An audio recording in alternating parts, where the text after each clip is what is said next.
توبہ صرف وہی بندہ کرتا ہے جسے اپنے گناہ کا احساس ہو اور اس پر ندامت ہو۔ اگر کسی کو یہ ندامت ہو کہ وہ رستے سے بھٹکا ہوا ہے تو وہی آہ بھی کرتا ہے اور توبہ بھی کرتا ہے۔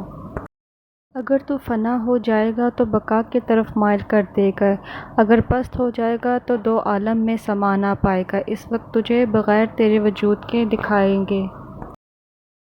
اے انسان، راہ عشق کو اختیار کر لے، تیری ہر آہ آسان ہو جائے گی اور ہر مصیبت سے جان چھوٹ جائے گی۔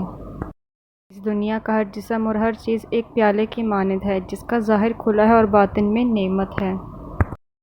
اگر آپ کو ایک بھروسہ مند دوست مل جائے تو اس کو اپنی روح کے راز بتاؤ، اور اگر تم پھول دیکھو تو دل سے لگا لو بلبل کی طرح۔ جب تتلی تمہارے اوپر آ کر بیٹھ جائے تو سمجھ جاؤ بہت جلد تمہیں ڈھیر ساری خوشیاں نصیب ہونے والی ہیں، تمہاری قسمت رنگ لانے والی ہے۔ بڑا احمق ہے وہ بندہ جو دوسروں کی برائیوں کو برا سمجھے اور خود ان برائیوں پر عمل پیرا ہو جائے۔